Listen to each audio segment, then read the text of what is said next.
We're ready to start. So good afternoon, everybody.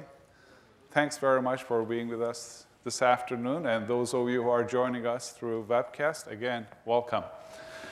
I'm especially honored today here because Isaac is here with us. Isaac is only 6 weeks old, but he couldn't wait to hear from me today, so that's fabulous. Last time we did this, it was in November 20th, and I think it's been a little while. It's been a whole year since we had this conversation. It's very important to me, and I'm sure it's important to our community to have these kind of exchanges to update us as to what's been happening and what lies ahead in the next few months.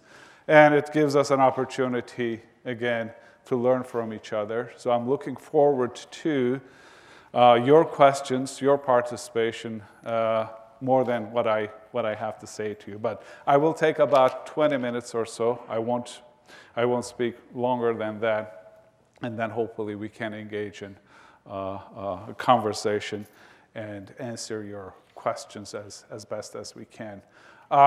Normally, this meeting, this town hall finishes at 4:30. I will not leave here.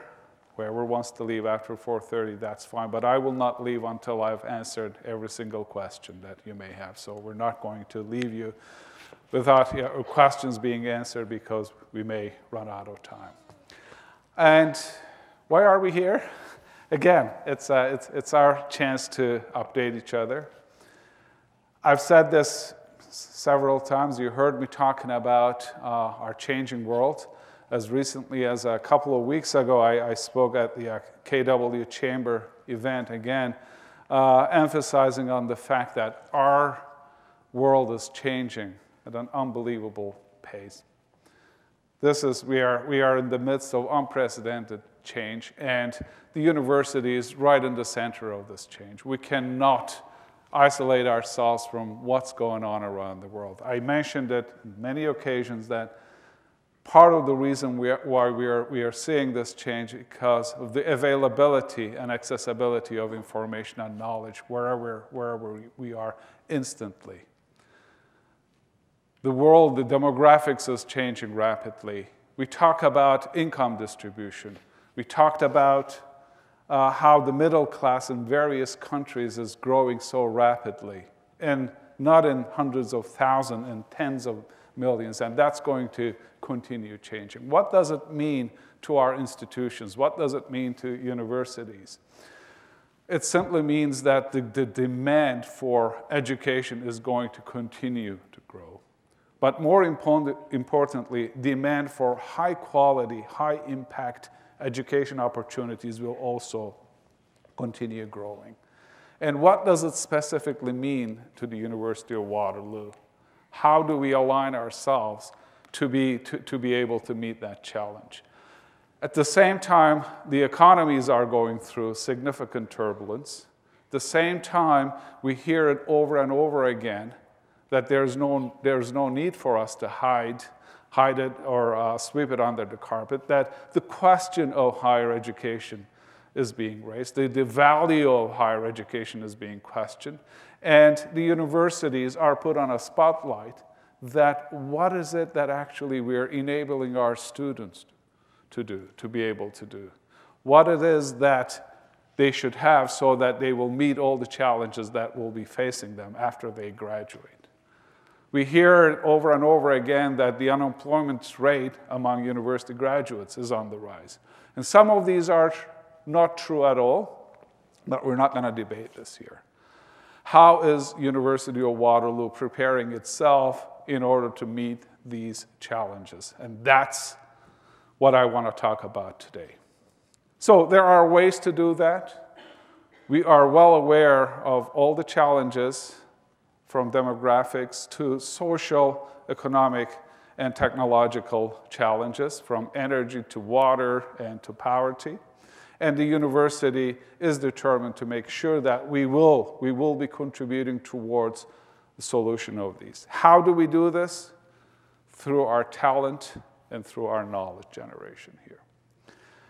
Then, what is the difference between the University of Waterloo and the university as that may be happen to be anywhere in the world. We say that we are focused. We will continue to be focused. We will be strategic. What else? These are necessary, but I don't think that they are enough. We are able to see, we have been, since our creation, we have been able to see and seize opportunities, and we will continue doing that. Then the best way to put everything under one umbrella is to have a really meaningful, impactful strategic plan. And we're going to spend a few minutes talking about our strategic plan as to where we are and what we're going to be doing next with our strategic plan. So, why is University of Waterloo? Why do we think that here at the University of Waterloo, we are so confident that we are the university that will continue, that will be here 10 years, 20 years, 30 years from today, and we will be making meaningful contribution to our society? Because I think we believe that we are in the business of, we have been producing very high quality graduates. We are able to link our research and teaching together in a very meaningful way. We are very focused on what students learn here and how they learn. We are very proud to be one of the few universities which excel in experiential type of learning, especially with our cooperative education model, and whatever is not within that model is almost like co-op. And we make sure that our students, they have the best academic experience they can get in the university setting. Okay? Then we have the ability to connect this with our research. Research and teaching, undergraduate or graduate education, are not separated by silos. They are very much integrated. So I very often say that it happens here because it is in our DNA, and it's going to continue to be in our DNA. Many institutions that are not going to align themselves with all these changes and realize the challenges, but the opportunities that come with these challenges, will not be here, I can guarantee you, not 20, but 10 years from now. 10 years from now, many sectors, but including and especially the post-secondary education sector, will be quite different. It is already different. Those of you, just if I look back my time and if I look at now, there is vast difference between how education was delivered. And this is going to be quite a bit different, not 20 years, but 5, 10 years from now. So different that I can't even think how it's going to be, but I can tell you that it's going to be different. And if we think that nothing is going to change, we're not going to exist. So this is my little preamble as to why then it is very important for us to be very focused and very strategic. So what are the 3 top priorities that occupy my time and my colleagues' time here? As I mentioned, we must ensure that we have a solid strategic plan for this university. Is this the only thing? It is absolutely necessary, but we need to have an integrated multi-year budget model that will support that strategic plan. Any plan without the support of a financial framework is not worth anything. You have to be able to support your plan. And here, one of our challenges is that we don't have a multi-year integrated. When I say integrated, it has to be integrated with our decentralized academic administration model, as well as with our overall general strategic planning model. So this is the second very important thing for us to put in place. And the third one is, again, given the demographics, given the change, given the demand for high quality higher education, we ought to have a strategic enrollment management plan. I'm very proud to see so many international students on our campus. I'm very proud to see many students from other parts of Canada who decide to come here and receive University of Waterloo education. But the fact is, close to 80% of our students come from this province. So if we are really determined to be a global institution, we have to reach to the global population, for which we need to ensure that we have a strategic enrollment management plan. So those three things are our top priorities, but there are many others that we could talk about. That brings me to the next point. How are we going to do this? I'm, again, very excited that I work with a senior leadership team that I believe, I'm quite confident that we're able to tackle these challenges, and we're able to bring those three top priority items in place. I was very glad to announce Jeff McBoyle joining us again as interim provost. You heard last month that our former provost, Sally Keller, resigned from her provostial job, but I was grateful that Jeff was able to join us until we have a permanent appointment for this position. And you met the rest of the team, so it is very exciting for me to have this team in place with full confidence that we could move ahead. So this is what our university is poised to deliver. We want to be, and we will be, one of the top universities, not only in this country, but around the globe, to be able to continue contributing towards solutions. We are determined that our graduates, when they graduate from this university, they have two things in their possessions that are extremely important: their competence and their confidence. That they should be able to work, or they should be able to set up their own environment in any form that they will create work, or they will be in a position to contribute towards solutions or economic activity, prosperity, anything you can think of, that they will be able to do that. And the reason why they will be able to do this is because of the nature of our programs. That in addition to significant depth in their academic programs, they will have entrepreneurship, entrepreneurial skills. They will be right in the middle of an innovative environment, and they will be exposed to anything that will enable them to gain that confidence. So this is the environment. This is what we believe that we are going to be able to create. So as far as the strategic plan goes then, we talked about it several times, and I have given you some periodic updates. And as you know that, last time we talked about this, I had mentioned that we were already behind schedule in delivering this. There are various reasons, one of which is my own impatience. I wanted to bring this, I wanted to create this strategic plan as early as possible, but to be realistic, many plans at any university can take any time between 8 months to 3 years. We're not taking 3 years, but it didn't happen in 8 months for various reasons. I don't want to get into those. But the fact is, we don't want to wait any longer.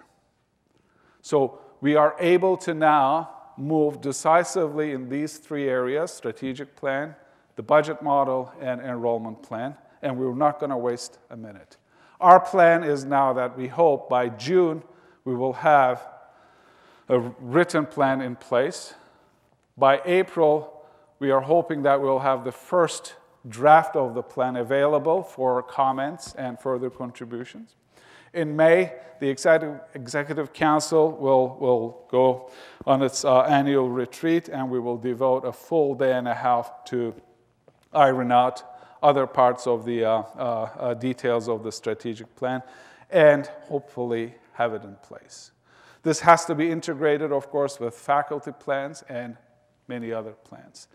There's a team, and again, Jeff McBoyle and my other colleagues will be helping me and driving many parts of this, but you will be, again, the main contributors for the creation of this plan.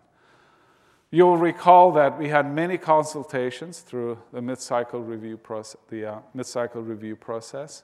We have taken every comment, every contribution into consideration, created a set of value statements that are supported by 6 pillars. And right now, we are able to move forward and bring those into a workable, implementable items. So I'm quite confident that by June, we will have a plan. That plan will be a very dynamic, creative plan that I believe will be able to position us again in this rapidly changing world to gain that global stature as a university that can deliver. A couple of other things I should mention in addition to the strategic plan. And one is, of course, this is the question, and I'm not going to, where is Dave DeVita? He's going to ask me that, so I'll answer that before you ask David. Equity issue, okay? This is a very real issue. And I would not be here standing in front of you and saying that, yeah, we have no equity issue. We do have a very serious issue. And this issue is not going to go away by just talking about it or even acknowledging it. We have to be proactive. When Logan Atkinson, as university secretary, joined the university, that was his #1 task. I think he's made significant progress. We are right in the process of establishing an equity office populated by people who will be dealing with this. There are many areas that we need to work on. We will not use any excuse whatsoever that this university basically predominantly has technical, science, technological type of programs. Therefore, we don't attract as many women candidates as otherwise we would be able to. This is not even an excuse. Look at some other institutions. They are doing a lot better than us, even in those specific areas. So we need significant education, and we need to be a lot more proactive if we want to even slightly dent this issue. It is a serious issue, and we're determined to tackle it head on. The other one is, again, we talked about sustainability. What are we doing here on this campus to address this? Well, 3 things. One is we have significant activities on the research side, from Water Institute to WISE, Waterloo Institute for Sustainable Energy, to our educational programs, academic programs. But as a very, very, very large business, okay, here this is like a small town within a city, we are ensuring that we are living by some very important standards, and every day we are able to decrease our environmental footprint. And I'm very, very pleased to see that this is happening at an increasing pace. So where do we go from here? A couple of things I should mention quickly. We have embarked upon an economic impact study that will show everybody the economic impact of this university, from its business side to academic side to research and scholarship and to companies that it creates. But overall, what is the economic impact of University of Waterloo? Number 2, we are putting our entire non-academic management and business operation under microscope to see that if we can be more efficient, more effective, reduced our operating costs, but at the same time be able to provide a much better and more effective service to our students, staff, and our faculty. At times, may seem like we are going through some challenging times. We are. Today, the conservative government's, provincial conservative government's education platform white paper came out.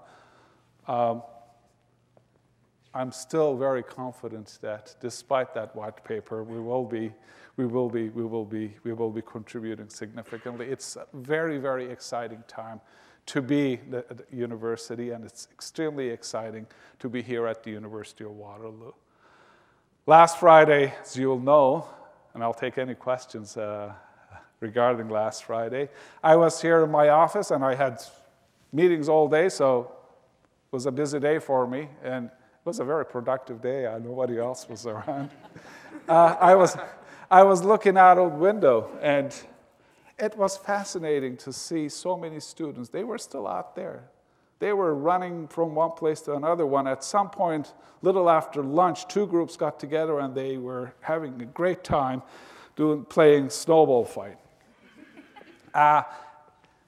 They were very excited to be here. I stopped them, I talked to them, and I asked them why is it that they're so excited about being here. They believe that this is the university, this is the place that will give them the kind of education that, as I mentioned, they'll have their competence and confidence. I talked to our faculty members, I talked to our staff members as to what it is that energizes them here. Again, it's not just at any other university, but because they are here and they're able to be in that environment, which the DNA is the right DNA. Thank you very much for joining us.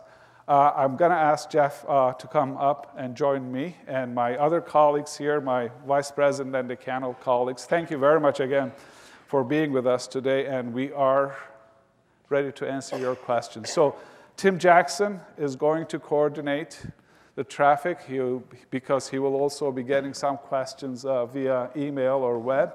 And go right ahead. We have one question, and I'll grab my water. Before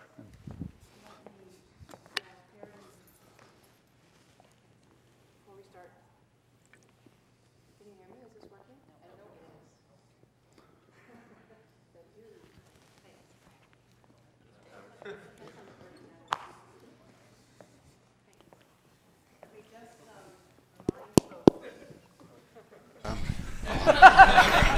is. Three and you're out.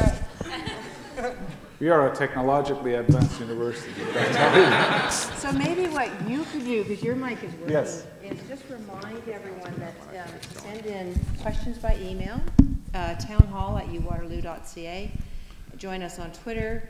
Hashtag is UWTH, and or the handle is @uWaterloo Live. They're up here, I believe, as well.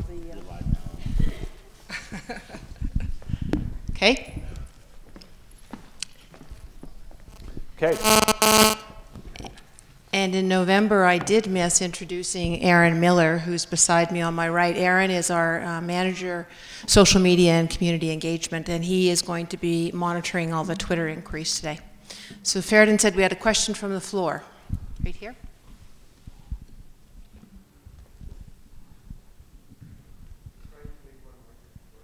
Just shout. It's okay.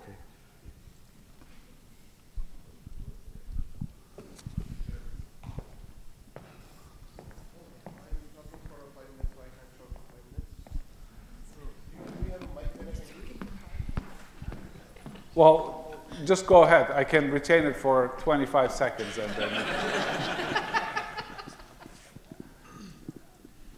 was working a while ago. So It shuts itself off after 30 seconds, by the way. Good afternoon, everyone. I am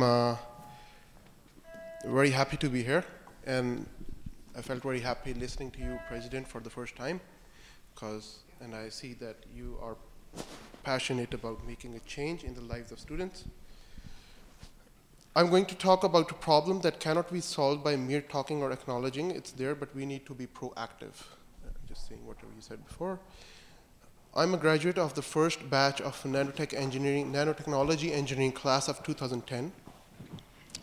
I would no doubt say that it is an excellent program for those who want to pursue research-based master's or a PhD.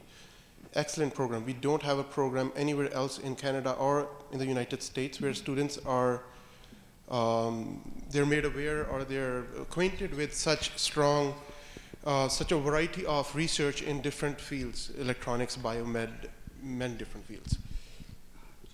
However, the degree is of negligible value for those who want to work in the industry.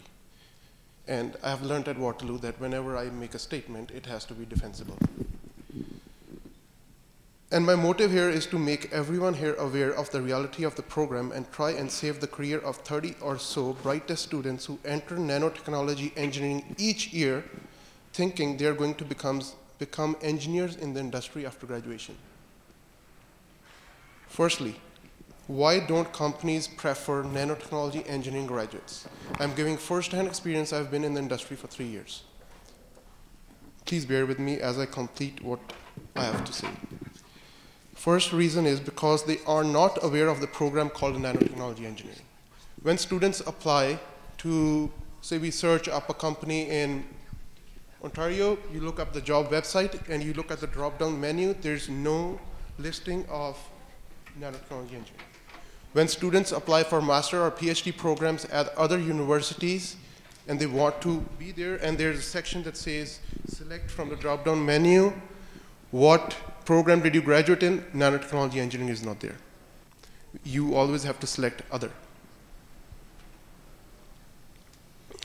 Then, okay, managers who hire, they're usually elderly people who have graduated many years ago, and they don't have time to Google and make themselves aware of the nanotech program because their needs are happily met with other grads. They don't spend much time in hiring other engineering, conventional engineering graduates. Process manager at the Jacobs Engineering, it's a very big engineering consulting EPC company in Calgary, and they have offices many places around the world. Their process engineering manager is a 1980 UW graduate. I happened to secure an interview with him, but only because from my resume I removed nanotechnology engineering and I wrote Bachelor of Applied Science. Can I interrupt you for 1 second? Yes. Can you get to the question? Because I'm very interested in listening to you, but there will be many other questions, so I need a little bit more time. Just get to the question. I'll reduce my whatever I have to say by 50%. So this point is done. And we know, well, okay, one more reason why people don't get jobs, because in nanotechnology engineering, we know a lot of stuff. We know very little about a lot of stuff, but we don't know anything deep. We know very little about everything on the surface. Numbers, from my experience of my class of graduates, it's very important to tell numbers before. About two-fifths went into master's, PhD happily, which is very good. We were told in 3B that the program is meant for you to be a master's or graduate, pursue master's or graduate. 1/5 were forced to do master's or PhD by force because they were out looking for work, they didn't find work, and they're now in the chemical engineering building, working with the same professors who taught us. 1/5, they're doing either with Google, Facebook, or Zynga, or some other companies, with whichever they worked with in undergrad, with nothing to do with nano. And 1/5 I've lost track with, I couldn't keep in touch. I talked with the I'm going to have to ask you to go to the question, just because we have so many people. Okay, the question is... We can set you up with the right associate dean to have a conversation, but if you go to the question, that would be helpful. I emailed the president last year. My email was shoved under the carpet. I emailed the dean with the same situation. No one replied. I followed up twice. No one replied. The question is, if this is the situation, if employers aren't aware outside, why are we not telling the students who come into the university in the nanotechnology engineering program to become engineers, to work after 5 years, that you won't have, there's no opportunity for you. It's a research program. It should be renamed into a nanotechnology research program. The reality is this: if 1B students of nanotechnology are here, most of them still don't have interviews. And I know the reason is because they haven't done these 2 terms. Talking with students who will be doing, this is the last statement I'm going to make, talking with students of nanotechnology engineering who are currently on 2B term and doing co-op, entering 3rd year in the summer. I talked to the class rep. He said about 18 of the 25 people are personally know they want to do master's or PhD, which is good, which is what the program is for. 5 of them want to drop out really bad, and 2 are already on they've decided they're going to drop out. Many people have dropped out over the past years, because they know that they have learned, this is his statement in his email, profs and upper year students have told us that the nanotechnology engineering degree is essentially useless without doing a master's or PhD. And what is the university going to do about this? Why aren't we telling the first year students that there's no opportunity out there after 5 years? Why don't we reach out to employers and tell them that nanotechnology engineering exists in Waterloo? Thank you. Okay. You have made quite a number of comments. I'm just going to very briefly address part of it, that my evidence is, though it's anecdotal, is quite different. I have spoken to every single student in that program I spoke to. They're very satisfied, very happy. I had a chance to talk to the graduates of these programs. Those who are going to do graduate work, they are directly admitted to the PhD program, not master's, PhD program at MIT, Stanford, Berkeley. So the program is a very, very high quality program. It's an evolving field, I admit, okay? So there will be many industries which will be coming on stream, but right now I consider it to be a very successful program. But at this point, can I ask the Dean to make, Pearl, are you able to make any comments, or we can provide more in-depth answer later on through either you or your associate? I'll be happy to. First of all, I did not receive a question by email. You probably had sent it to the previous dean. Okay, that's fine.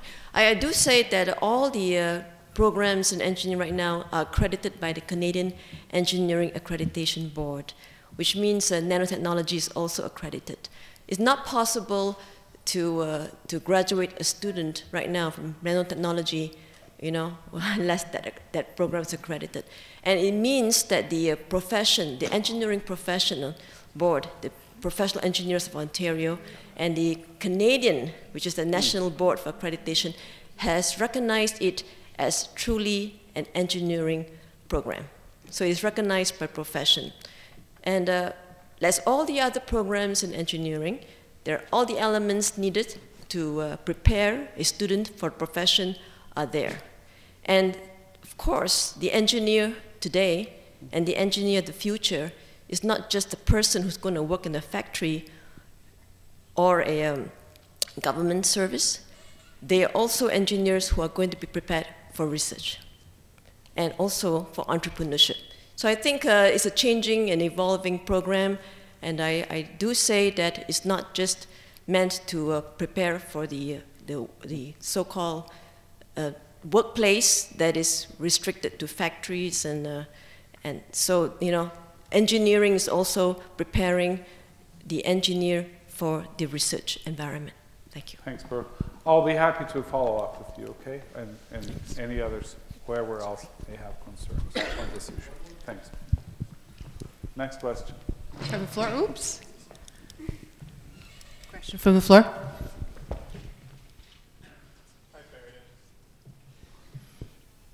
Okay. Hi, Feridun. How important is it that we hire externally for our next provost and vice president's academic? I'm sorry. How important is it that we hire externally for our next provost? It is. Right now, as let me rephrase it. I want to see the best person in this job. I don't really care wherever that person comes from, internal, external, this country, another country, another planet. It's for me, the whoever will be the best person who would be able to fulfill the requirements of this job will get this, will be appointed. So right now, I don't have any prefixed ideas whether it should be internal, external. So that's where it is right now. We will be very open-minded. Okay, Feridun, Jeff, we have a question coming in by email. Yeah, it actually ties well into that, Feridun. Could you comment on the process for replacing the vice president, academic and provost, what the plans and the timing are? And then, Jeff, there's one for you, which is a similar question, which is, could you comment on the same for the associate provost, human resources, 2 vacant positions? For the provost position, as you will know, this is a policy position. That means how the search committee is formed is well prescribed. It has to have minimum of 15 members. Faculty senators are appointed through election, so it takes a little while to populate this committee, and then we will be working with an external consultant that we are to select. We are hoping that by March we will have the committee in place, and we will be able to then proceed with the selection of the search consultant and put an ad out and very aggressively search for the next provost. So it can take short time, long time, I can't predict that. But the important thing is we're not going to rush to any decision. I'm grateful that Jeff is here. Jeff has given me an ultimatum by July 2014. You have your new provost, or goodbye, leaving regardless. So we will make sure that we are moving decisively, but we are not going to rush into a decision until we are quite confident that we have found the kind of provost we need for this university.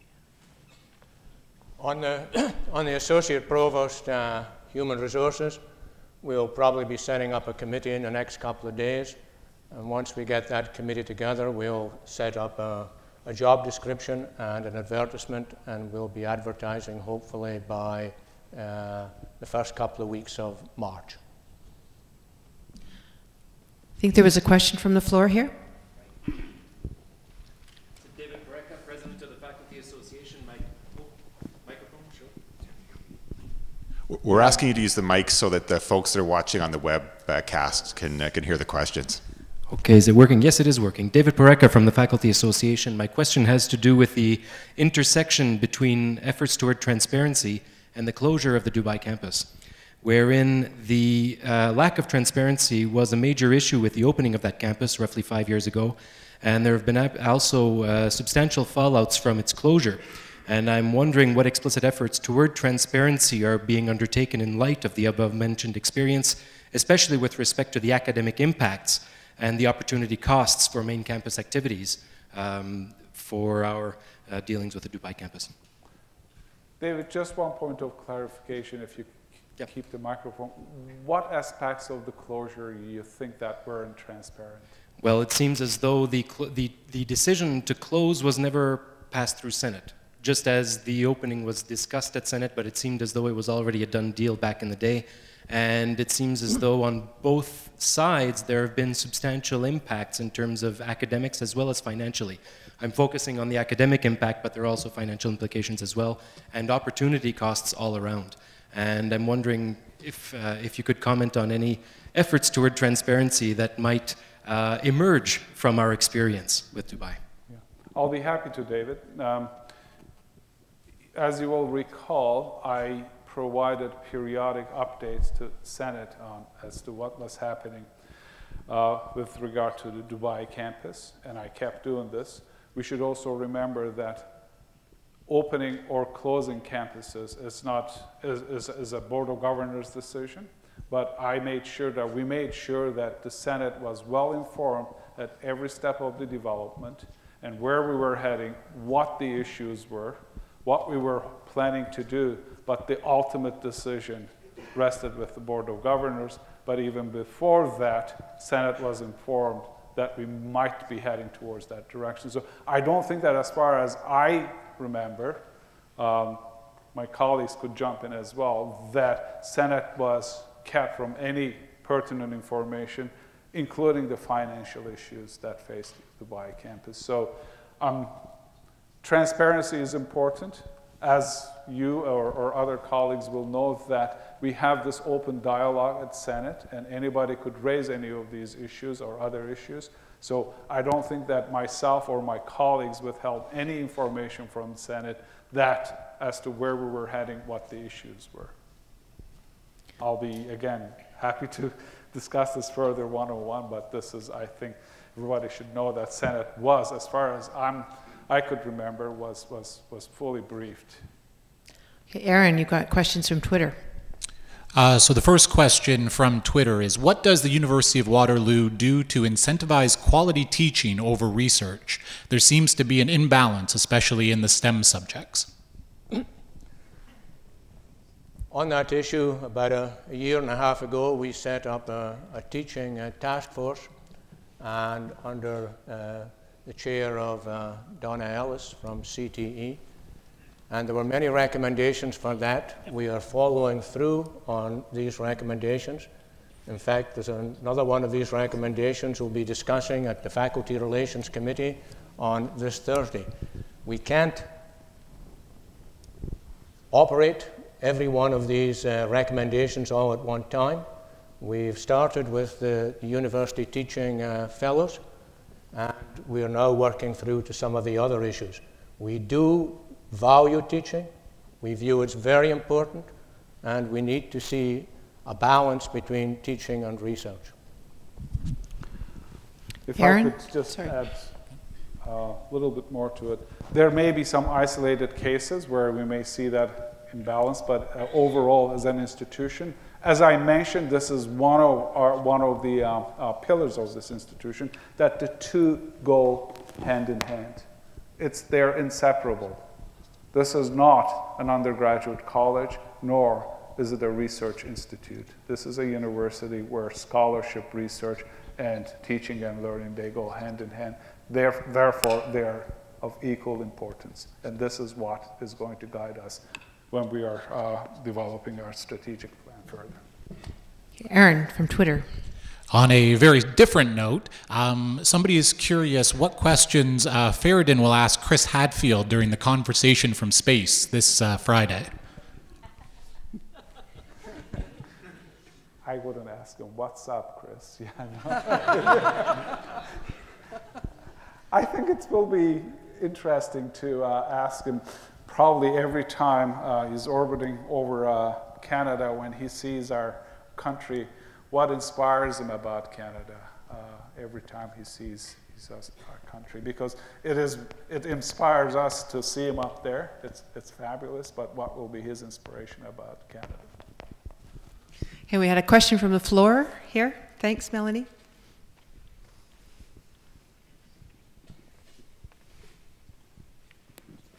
Yes, Melanie Campbell, and I'm a member of the Status of Women and Equity Committee, as you know, Feridun, and we've been very pleased with our interactions with you regarding some equity issues.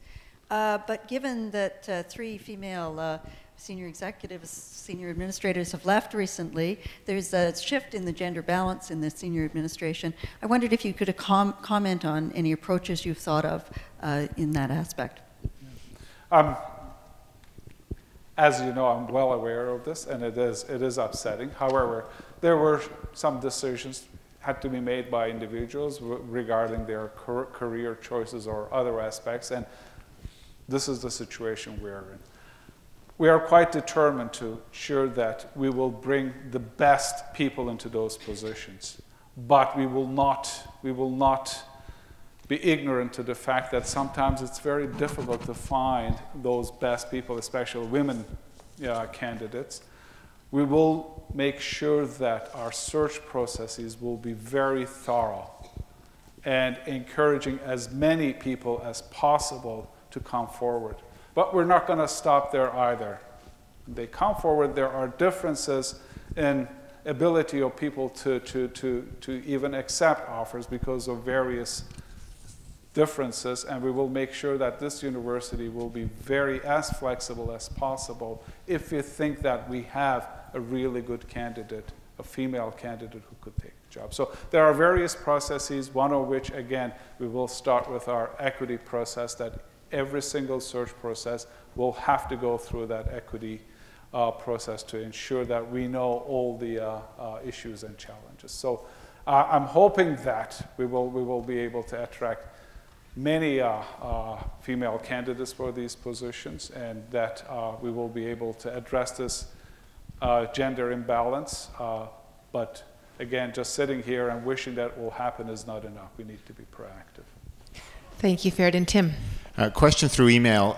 The University of Waterloo requires new faculty to co-supervise PhD students. Will the university move to enable new faculty holding PhDs to solely supervise PhD students? Jeff? Okay, this is related to the ADS status for new faculty members. We have a procedure with regard to that. We are looking at that procedure at this moment with the Faculty Association. We've already had one discussion at the Faculty Relations Committee of it related to this question that was raised. We've also discussed it in Dean's Council, and we are also collecting procedures from other research institutions in Canada to see exactly what they do before we move ahead.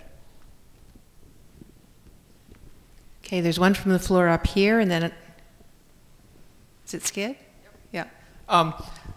Feridun, in your presentation, you discussed that the 3-year budget model is being so important for moving the university forward. But when you're a faculty member, all you hear is that there's no money to do anything.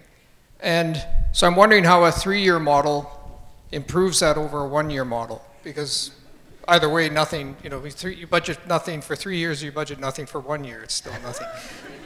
I'm exaggerating, of course, but the point is, can you explain to us exactly how that 3-year model can improve the situation? And I'm speaking from the ground up. Like, how can it make a difference for us as faculty members, in the sense of, will there be the resources for us to get the graduate students we want to get, things like that? So I'd just like to hear some more specific detail about that.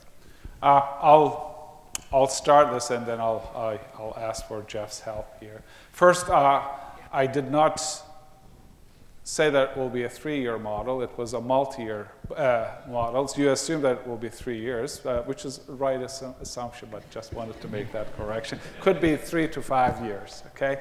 The importance of having a multi-year model is exactly, we will be able to plan. And I'll just give you a very hypothetical example. For example, your department is in need of certain resources. For our next year's budget, we're looking into our priorities, and your department is not within that priority. Instead of, if we had a single-year model that Skid, take a hike, goodbye, sorry, there's no hope. But if you have a multi-year budget, and if this multi-year budget is congruent with our multi-year strategic plan, and it is to support the strategic plan, and the strategic plan will have elements that will be able to address those issues. If graduate student funding is addressed in your strategic plan, then you have no choice but to address it through your multi-year plan. Then the money is not going to go for something else. It has to go towards what you identify in your strategic plan as a priority item. That's the beauty of having a multi-year plan, because it just doesn't look at 1 year, it looks at several years. Yeah, the first year or 1 year you may not get what you wish, but there is a possibility, if it's in the strategic plan, that it will get addressed. Jeff? You can say that you covered it all.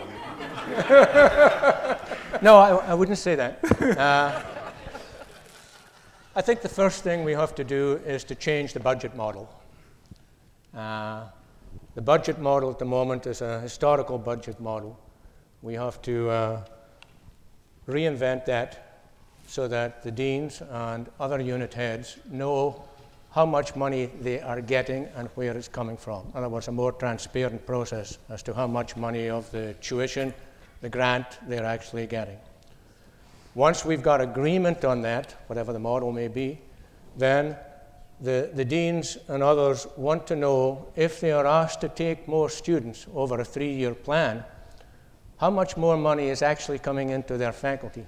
At this moment, it's a leap of faith. And it's been a nice leap of faith for 50 years. It's worked. But I think we've moved from being a mom-and-pop convenience store, we're now a supermarket, and a corporate operation. And we need to be able to know what each individual student is worth in the sense of incremental dollars that they take in. And then on the basis of that, faculties will be able to know if they're asked to take 50 students or 60 students, undergrad, domestic, international, grad, domestic, international, because they've all got different weights. Then they will know how much money they will get, and then they'll be able to plan with regard to that for faculty, for technicians, for administrative staff, for TAs. That's the plan. Okay, thanks, Jeff. Question from Twitter, and then I see that there's a couple on the floor. We'll go back to the floor. Question from Twitter is, are there any comments on strengthening relationships with the city of Waterloo, especially on urban issues? Tim, why don't you take I think we're making great strides with the city, and I think the reorganizing of external relations into advancement and university relations, within university relations, we've now created a group that deals specifically with community relations. And in fact, I'll put the plug in. There are 2 postings up right now, one for a community relations a mat leave position, and then a senior director of community relations and events. And I think that speaks to how important we view community relations. That position deals with more than just the local community, but that's a large part of it. The City of Waterloo, I think, recognizes, as do we, that it's a significant relationship we have together. So things like the culture plan for the city, I've been sitting on that, and they've been on the campus doing focus groups with our students, staff, faculty. So there's a recognition that we're an integrated part of this community. I think the biggest thing that we're dealing with the city is around housing and planning. And Chris, do you want to comment on that at all, around the town and gown stuff?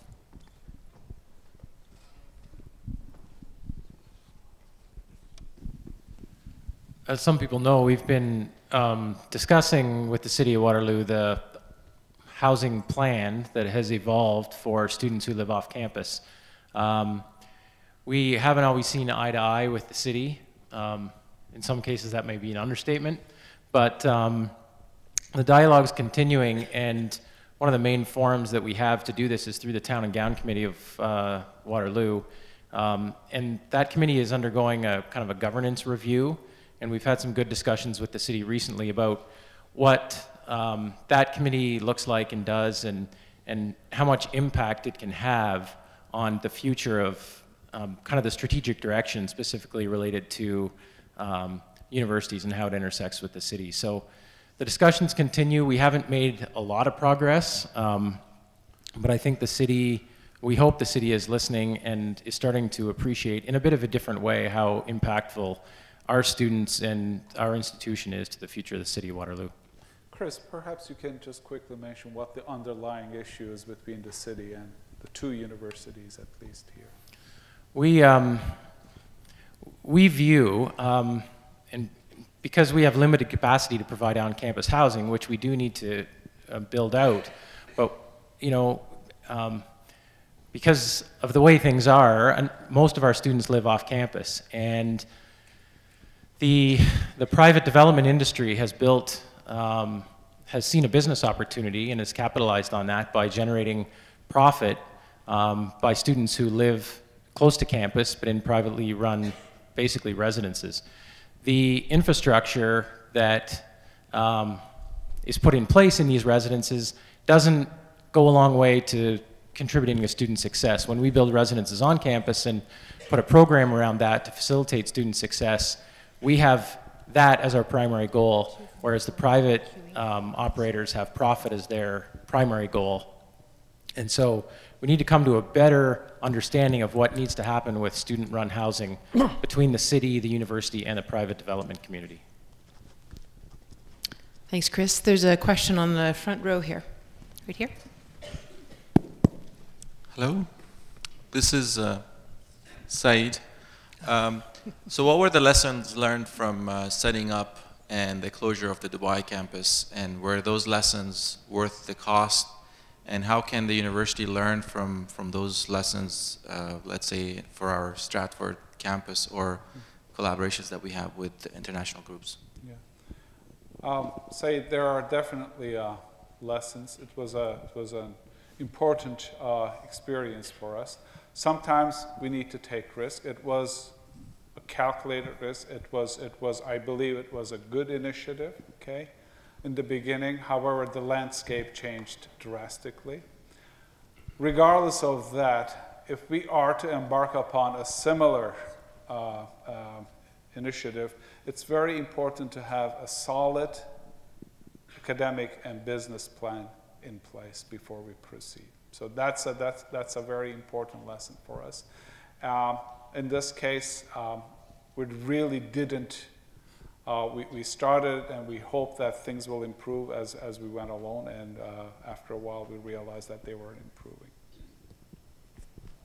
Thanks, Feridun. We have one more in the front row here, just beside the monitor.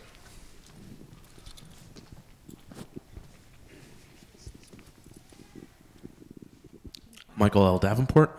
So Feridun, in your opening remarks, you said that enrollment will only increase. Does that mean you're not worried about any sort of education bubble? And if not, why not? Enrollment will increase if I look at outside Ontario. In Ontario, it's going to continue increasing, but it's going to, the demand for undergraduate seats is going to plateau unless we have significant more influx of immigrants to Ontario. Otherwise, it's going to plateau. But the demand for high quality education is going to continue to increase. There are various reasons. Today, both the students, their parents, the employers, the society, they demand graduates with significant depth, but breadth at the same time. They want them to be, everybody wants them to be a good communicator, global citizens, all these kind of things, and a net contributor to the society. Those are the leaders we're looking at who will tackle these very large-scale, complex problems. So the demand is going to continue. And most of that demand is going to come from outside Canada. Now, it's quite evident. Our international student, percentage of international students, especially at the undergraduate level, is going to continue to increase. So I don't see it going down in the foreseeable future. What can we do here to ensure that the quality will not go down? Because sometimes it will be inversely proportional. The quantity goes up, then quality comes down. We must make sure that our growth, if we are to grow, it has to be sustainable growth and not at the expense of quality. So it's difficult to balance. We need to make sure that our physical infrastructure is properly in place. We need to make sure that we are hiring absolutely top quality faculty members. I don't want to, with my full respect to our sessional instructors, okay, they are absolutely valuable, but I want to minimize the number of sessionals. I want to be able to put fully tenured, full faculty members in our classrooms at every level, first year to final year. So we cannot do this if we don't have the proper resources, and if we fully concentrate on the income that these students will bring and not invest in those areas, I think our quality will suffer. So it has to be done in a very careful manner. The bubble, I think, again, as I said, we're going to see more and more demand for university seats. At this university, we're going to see more and more demand for quality seats at this university. So it's going to be tougher and tougher to find those seats. As we move forward, we have to have good data. We have to understand the demographics of high school students, not just in Ontario, but right across Canada, and then go after those students, not just within Canada, but elsewhere in the world. And that's what we need to get, first of all, data, and that will plug into the Enrollment Management Committee, who will be working to set where we're going in the future. Thank you, Jeff. We have a question up here. Thanks. Forgive my cold. I just wanted to follow up on the ADDS policy question. In particular, when and where do new faculty get told or can read about the ADDS policy? This is one of the, let's say, the things we've slipped up on when we appoint new faculty. We don't send them that particular procedure. And then it's up to the chair or director of the department to inform the individual that we have this thing called ad status and how it operates in that particular faculty. Each faculty operates it differently, but you're not to know unless you're told. In most cases, we have not been telling new faculty members. Because so we've fallen down. I'm confused about what it is, because if it's a policy, I don't find it on the policies website. It's a set of procedure. It's a procedure. And if it's a procedure that impacts the way that faculty, conduct research and their academic freedom, why isn't it in the memorandum of agreement? mean, it's not in the MOU with the Faculty Association. It's not a policy document. It's not in my letter of employment. How, is it really enforceable? I'm really confused about what it is and why it's here. Well, it's there. It used to be called APHID way back in the old days. We changed it to ADS. It's there to make sure that new faculty, not all new faculty members have done any supervision of graduate students. Not every new faculty member has had a postdoc and had students working, graduate students working underneath them. And in many departments, it's important that they get mentored. And in many departments, the way of mentoring them is to have co-supervision, particularly at the PhD level for the first few years. That's the rationale. I mean, I guess a lot of us think that mentoring does not equal forced co-supervision. Is kind of the issue. So I hope you guys are looking at that seriously, because it's yes, we're looking at it seriously. That'd be great. So, we would like to get the information from the other, some of the other research-intensive universities as to what they do. Just want to acknowledge that we do have a couple more from the floor. I am going to ask Aaron to give us a question from Twitter. This person asks, what is the university doing to increase international diversity? 85% of international students are from 4 countries.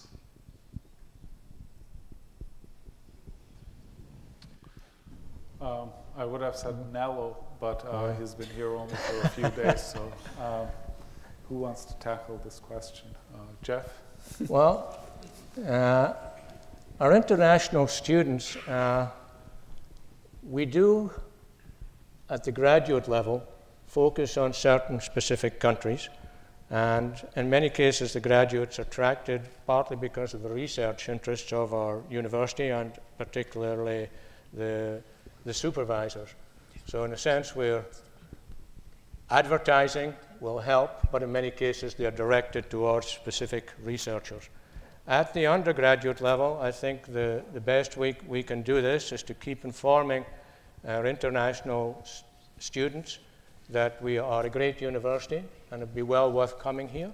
In addition to that, we have a lot of exchange programs with the rich countries. I'm not too sure which ones they are, but let's say the non-poor countries. And we have lots of exchanges for those, and if you look at the interaction between those students when they come to the University of Waterloo, it certainly does add a lot of extra culture and tolerance to Canadian students. I should also add that, Jeff, I mean, our #1 country for that our undergraduates, international undergraduate students come is China. And I would hardly call China a poor country given their GDP growth and everything. So I didn't fully understand the question. I mean, we have complete distribution of where our international students come. And sorry, Ferid, it was that they come from 4 concentrated countries. 4, I'm sorry, I thought it was 4 when you said it. No, there's more, but those are the ones that are mostly pronounced. We are not an anomaly. You go to any university campuses, you will see those 4 concentrations, not only just in Canada, but in the States as well. Thank you. And Tim, you have a question by email. Yeah, a question came in from email, which is regarding e-commerce at Waterloo. And is there anything we are doing to improve the opportunities for e-commerce, such as allowing students to order official transcripts online? So generally a question about e-commerce. I'm not sure if Dennis would be the... I'm glad that Dennis has got a question. We do have e-commerce that's implemented across campus, and there's more work to be done, Feridun, on e-commerce. There is a proposal with the Registrar's Office for undergrad and grad students, the grad office, to implement e-commerce for transcripts.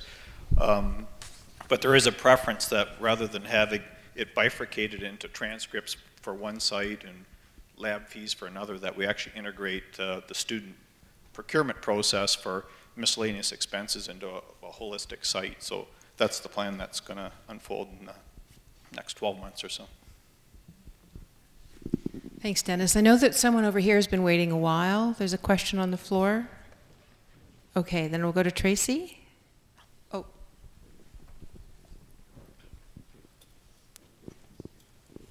Thank you. I was just wondering what the status of the 5 life cycle projects are and if they're going to continue to be part of the strategic plan.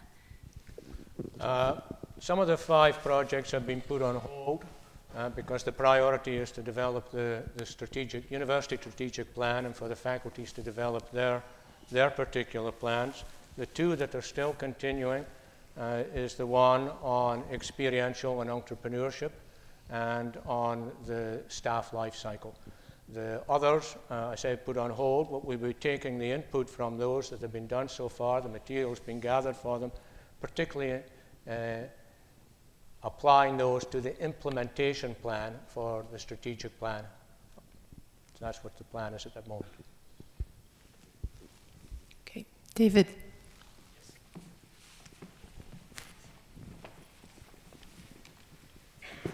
Very quick question that hopefully has a quick answer. Could you give us an update on the status of the consolidated daycare? Has ground been broken?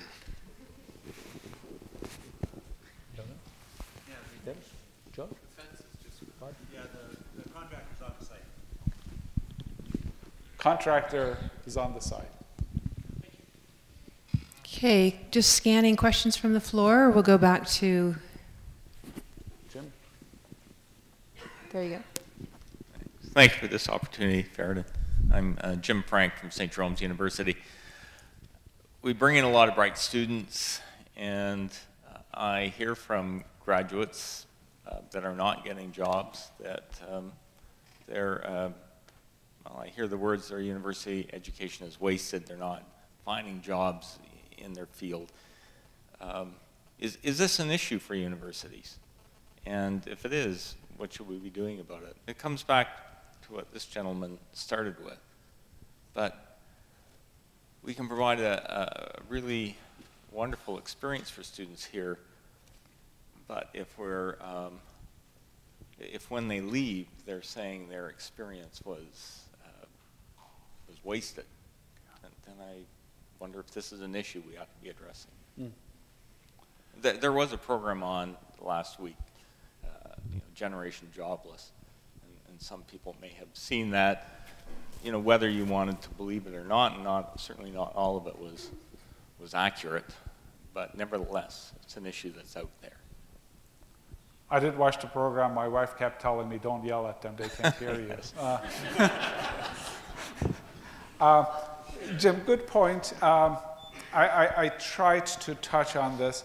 I'm a fact data-driven person. What they're saying absolutely is not supported by data or facts. Is this something that we should be concerned about? Yes, absolutely. Is this what's happening right now? No. The Ontario government just released its statistics that it's not true. The first-year graduates percentage of job success is over 86%. 2-year average is, again, very healthy. The University of Waterloo specific data, employment rates, even much better. Okay? So it is not congruent with the data, does not support what they're saying. Could this be an issue? Yes, if we are not able to see what the education, future education is going to look like. If we are not aligning ourselves to become the 21st century university, then our graduates will end up with no jobs. This is a very, long debate. We are not here in just addressing the job situation, but a lot of our students, they hope to have a job, but more importantly, a career ahead of them when they graduate from this university. And I think by being strategic, by being focused, by knowing what's going on around the world, we are addressing these. But right now, the kind of conversation that you referenced to, it's pure speculation in my mind. It doesn't apply to this university. It doesn't apply in general to many universities. Our university graduates are getting, their job success rate is much higher than any other sector. Their earnings are, on average, is much higher, and their lifelong earnings are a lot higher than any other sector. So when I look at the future, there's only one way to address the challenges and opportunities of the future is to go through a really quality university education. You will see, if you care, if you have some spare time, look at the white paper that just came out today, the conservative platform. They put a lot of emphasis on college type education, and I understand that is fine, but the university, the post-secondary education, the university education piece is absolutely very important for the evolution of our society, and we'll continue doing that. So I don't, it's a concern in terms of for us to be specific, focused and strategic, but it's not a concern that our graduates, you know, when they graduate from here, they will be unemployed. Absolutely not. Okay, can I just offer one sort of personal reflection on this? Having spent some, I think now 34 years in the university, I think our students, and spending a lot of time with students, I think they're very well trained when they leave. I worry about how creative they're being at times in terms of their job searches, and that leads me to, you know, how can we help bring them to that before they leave our walls. So. Jim, one example of it is, of course, we've been hearing about online education and what does it mean to us. Simply, if we have a lot of material available to our students through online interaction, you as a professor, or me, hopefully one day I may go back and teach a little bit, but you have a lot more time to engage in that creative work, that you're not basically transferring information or material from a textbook to your students in a classroom setting. This is already taken care of. Therefore, you are engaging with your students in a lot, in a very creative activity that you're going into depths that otherwise you wouldn't be able to. So that is the kind of difference I think we will be seeing here or elsewhere at those universities that understand the value of being able to deliver a different kind of education using technology. But the content piece is still absolutely very important.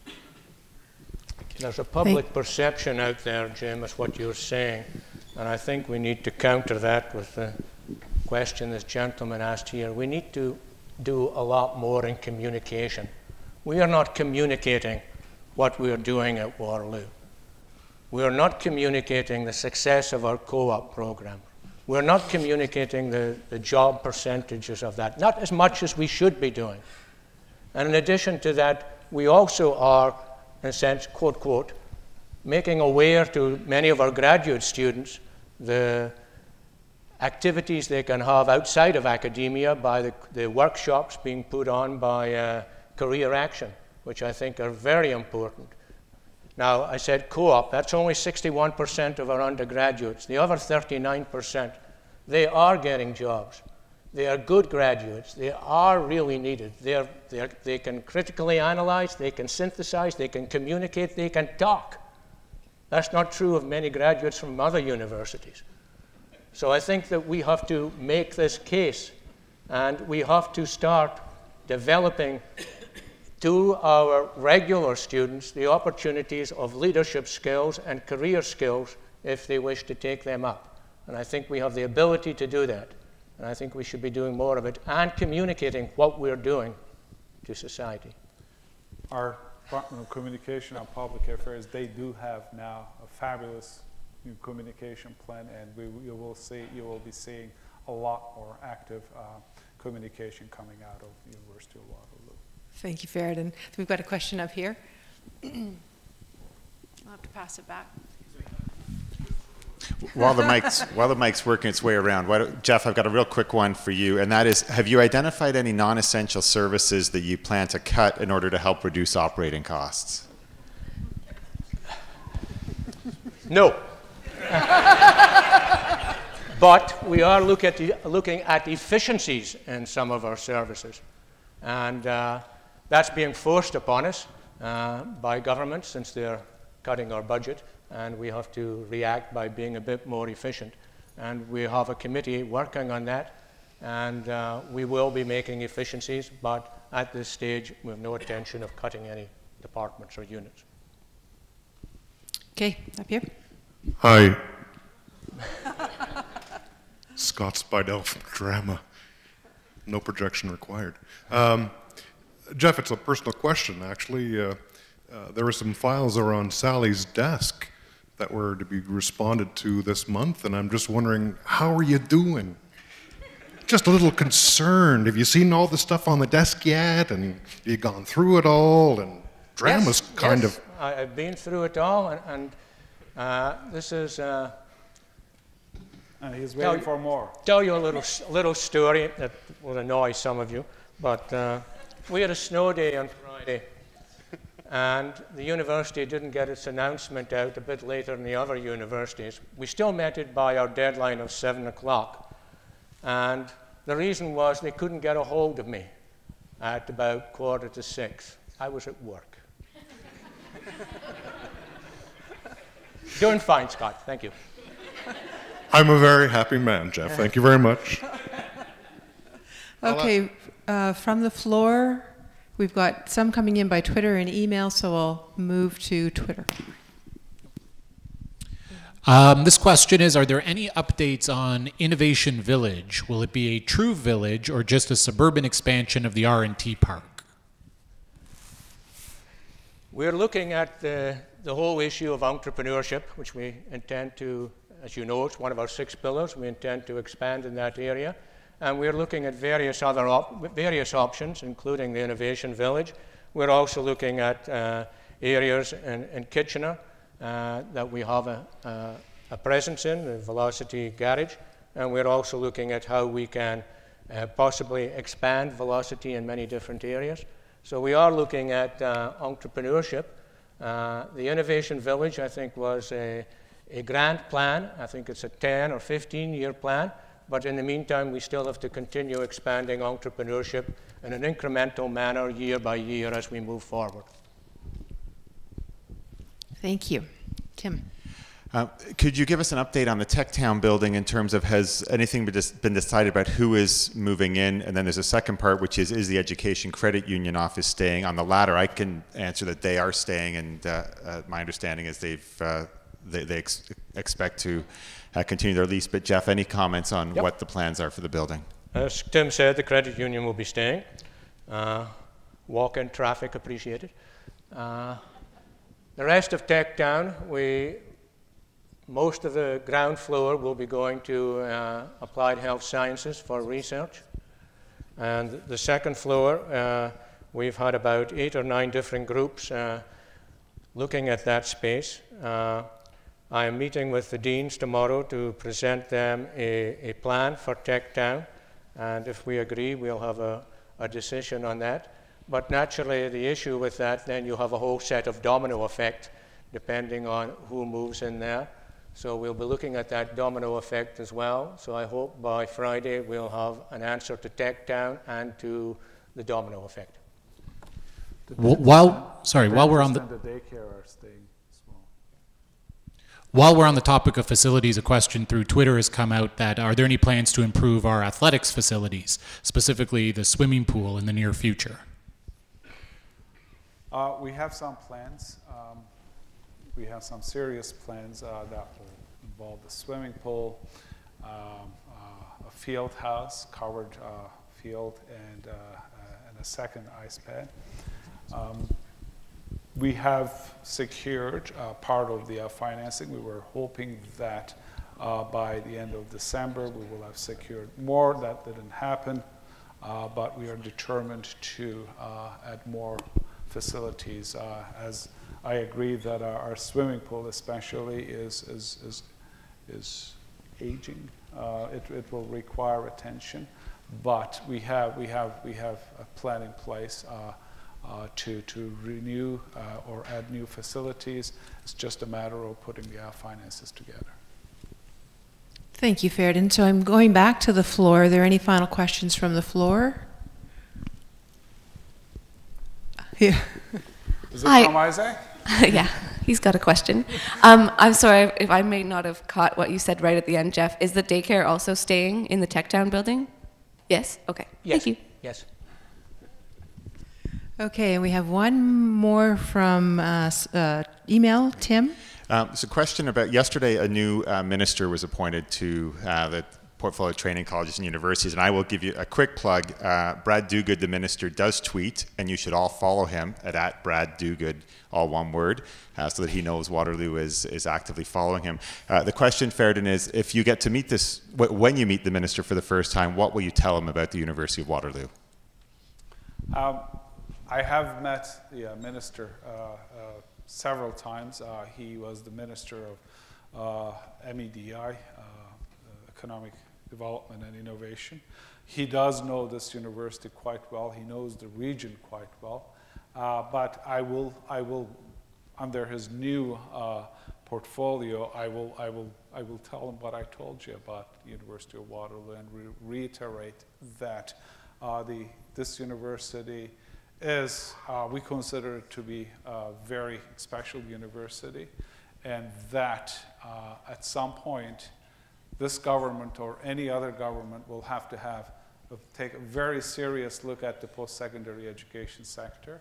The way that our universities are supported is not sustainable. There will have to be some sort of differentiation among post-secondary education institutions. We are, as I mentioned, we are a very research-focused, but at the same time, very undergraduate-focused university. We want to make sure that we are investing in people and faculty members and research infrastructure. The cost of doing this is a lot higher than just predominantly being an undergraduate institution, and the province will have to recognize this and therefore adjust its funding structure. So this will be one thing that I will mention to him, and I'm hoping that this government or any other government who would like to seriously tackle the future of university or address the future of universities in this province will have to address that question. So thank you, Feridun, and we've really reached 4:30 now, and the end of our questions. So you can wrap up. I will wrap up, but I again reiterate that if you have any questions left, I'm going to stay here. I still have plenty of water, so we can stay here. I wanted to thank you all. I'm really delighted with your participation, and those of you who are watching, again, thank you very much. We will keep you again informed as we make progress on the strategic plan and on other plans and or future hiring. I count on your contributions, okay? This is our university. We do this all together. And I can't tell you how important it is for me to hear from you and to be able to answer your questions in a way that I believe will help us to move forward. Thanks very much, and we'll see you at the next town hall. Okay?